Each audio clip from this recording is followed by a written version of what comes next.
কমেন্টে মানে লিঙ্গ চালা সিংহ বলে। হ্যাঁ, তো আসলে আপনি মানে স্বামীর যে পরিপূর্ণতা এটাকে আপনি পাইতেছেন কিনা আপনি? হ্যালো গাইস, আশা করি আল্লাহ সবাইকে ভালো লাগছে। তো গাইস, আমরা কম বেশি বাংলাদেশের জুনিয়র শাকিব খানকে সবাই চিনি। তো গাইস, কতদিন আগে মানে কয় মাস আগে বাংলাদেশের জুনিয়র শাকিব খানকে তার স্ত্রী শিখা শেখ মানে শিখা খান আর কি করছিল, তার যেটা গোপনাঙ্গ ছিল মানে ঘুমান্ত অবস্থায় তাকে মানে কিছু ঘুমানোর আগে কিংবা অ্যালকোহল জাতীয় বস্তু খাওয়ানো হয়েছিল। খাওয়ানোর পরে বাংলাদেশের জুনিয়র শাকিব খানকে তার স্ত্রী শিখা কি করছিল, তার গোপনাঙ্গ মানে একবারে কেটে দিয়েছিল।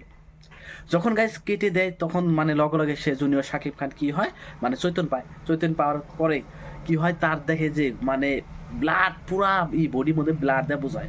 তো গাইস তাকে মানে সাইডে তারপর আশেপাশে মানুষ ছিল, তাকে হসপিটালে নিয়ে যায়। হসপিটালে নেওয়ার পরে 2-3 মাস চিকিৎসা করার পরে আর কি মানে ইন্ডিয়া বা আপনাদের বাংলাদেশের আমাদের ইন্ডিয়ার ডক্টররা মানে মিল্লা কি করছে, শাকিব খানের মানে জুনিয়র শাকিব খান এই গোপনাঙ্গ ঠিক করছে।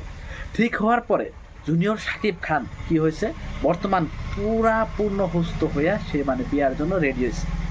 2-3 দিন আগে সে বলছিল যে আমি বিয়া করার জন্য পারফেক্ট আছি। তো গাইস, আপনারা যদি কোনো মেয়ে কোথায় দেখেন বা কেউ যদি আমাকে বিয়ে করতে চায় মানে তাহলে সে বিয়ে করবে আর কি। তো গাইস, এইরকম মানে সে একটা সোশ্যাল মিডিয়ায় পোস্ট দিয়েছিল। আদায় করি আমি মহান রব্বুল আলামিনের দরবারে যে আল্লাহ আমাকে আবার পরিপূর্ণতা আনছেন। সো আমি ওকে সত্যিকারে ভালো না বাসলে ইভেন এই এত চাপ সৃষ্টি করতেছে এরপর ওরে ধরে রাখার চেষ্টা করতাম। বলেন এই পোস্ট দেখে কি হয়েছে, বাংলাদেশে এক তরুণী মানে এক মেয়ে কি হইলো, তার প্রেমে মানে হয়ে গেছে। তো ফাইনালি গাইস বাদ মানে ডাইরেক্ট বিয়া মানে ফাইনালি সে বিয়ে করছে। তার মানে স্ত্রী, নতুন একটা স্ত্রী নিয়ে এখন সে জুনিয়র শাকিব খান আবারও নতুন লাইফ স্টাইল মানে নতুন জীবন শুরু করলো।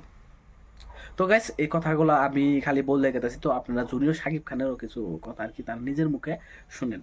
কমেন্টে মানে লিঙ্গ চালা সিংহ বলে। হ্যাঁ, তো আসলে আপনি মানে স্বামীর যে পরিপূর্ণতা এটাকে আপনি পাইতেছেন কিনা আপনি মন থেকে সত্যি করে বলবেন।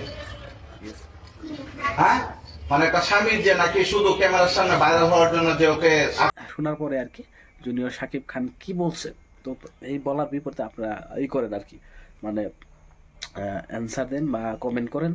তারপর গাইস, কথা বলতে কথা হলো যে একটা ছেলে একটা পুরুষের মেন পার্ট হলো সেই গোপানাঙ্গ মানে এই গোপানাঙ্গটা যদি কাটে তো বহুত বড় একটা রিস্ক ছিল যে এত কিছু হওয়ার পরে ফাইনালি সে ভালো হয়ে গেছে।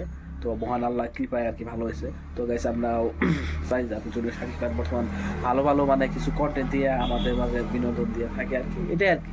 তো গাইস, আপনারা কমেন্ট করে জানেন তার লেকচার শুনে না বাসলে ইভেন এই এত চাপ সৃষ্টি করতেছে এরপর ওরে ধরে রাখার চেষ্টা করতাম। বলেন আম্মুর প্রতি একটাই যে আম্মু মেনে নিক, না হলে আমাকে ভুলে যাক, এটাই। এর উপর আর কোনো